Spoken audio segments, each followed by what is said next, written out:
What is going on, everyone, and welcome back to my ESO guides video. So in this video, we'll be showing you a little bit about the Enchanting. Now, this is going to be a beginner's guide, so if you already know what you want, then this might not be for you. But just getting into the basics, this may look complicated, but it's actually pretty easy to understand, so I'll try to make this as simple as possible. So first of all, where do you find it? You go to these thingies, you see the crystals, that's usually the alchemy and enchanting station. That's where you want to go, and that's where we are.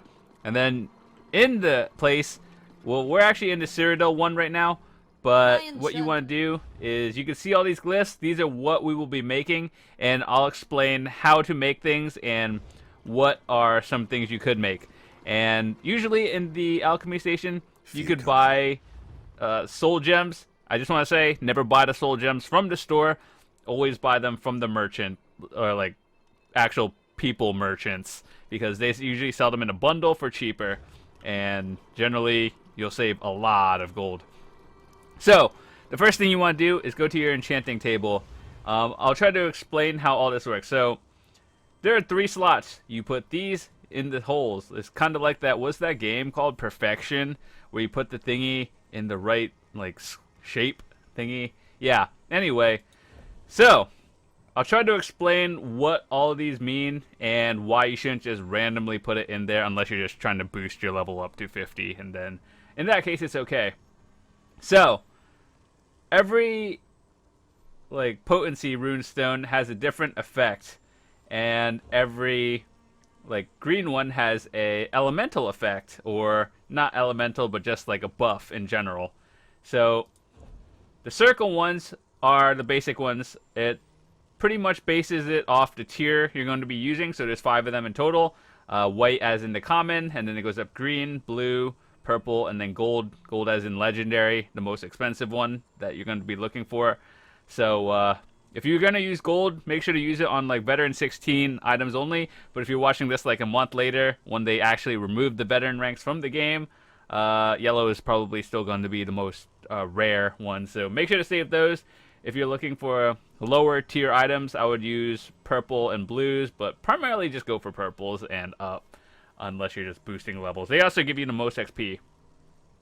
So the essences are the ones that give elemental damage, physical damage, shields, and negate powers and all this stuff. So that's your damage buffs, and the circles are your rarity. And the squares, this is the most difficult one to understand. So it has a positive or a negative effect. So for example, let's say you want to have, we'll use this one for example, to negate. And that means is to break down or just stop something in general. So if you want to negate your opponent's shields, then you would do this plus a shield essence, and then you pick the rarity. So that's how it works in general. So let's use the negate one just because I use this in an example. And you put that one in there, and then you look at all of these, and you kind of just pick about one of them that you think is going to be suited for your character or playstyle. So let's say if you're PvPing and you run into a lot of vampires, for example, you're going to want to negate more of the damage and increase your fire damage. That means you would do more damage to them. So in this case, for our thing, we'll use a negate shield. So negate and then shield. So this is a negative buff or negative rune, and we're using the shield one. So then we pick our rarity one and go in here. So after that, it tells you what is going to be happening. You also have to keep in mind that you have to look at the potency improvement level. Now the higher it goes, I do believe it goes up to 10 or 11.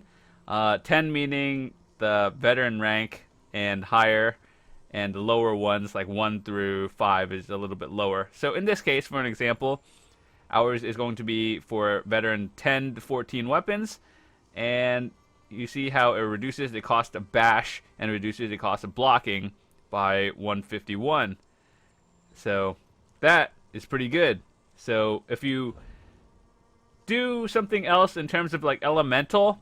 So you would negate frost damage and add more cold resistance.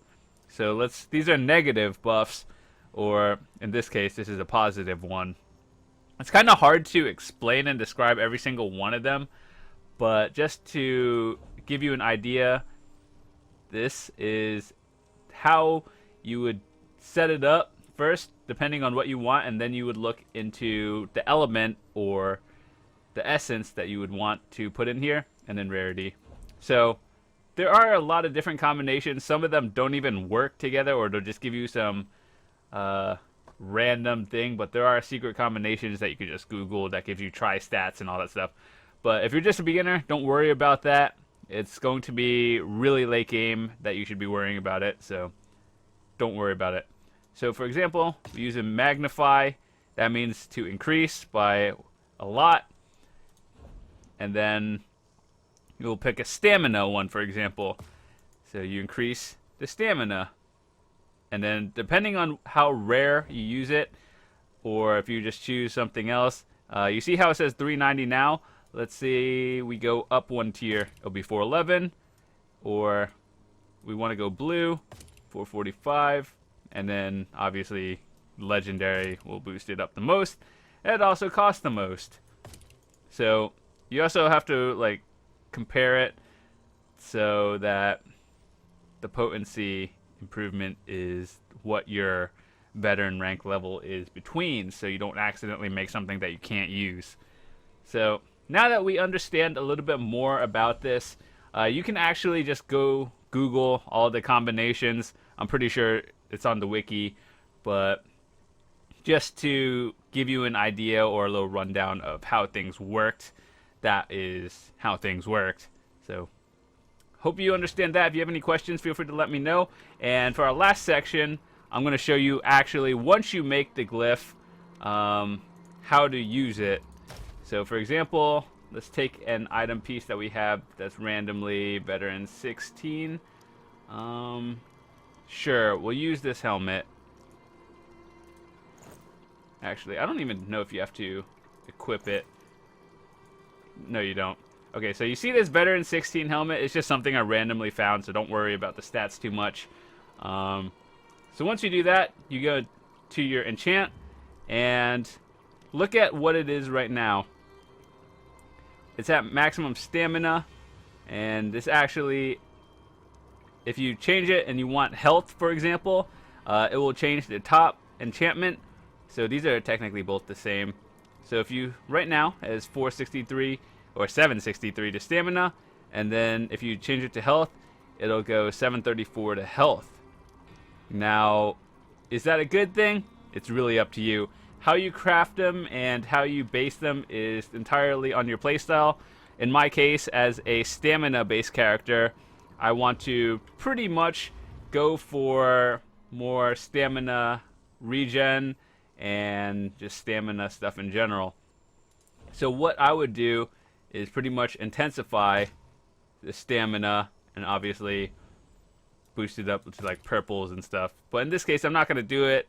But once you find a combination that perfectly fits you, you would definitely make it. And then regen is generally good. Just a little pro tip, things you should probably stay away from is like the shields and damages. The elements are good.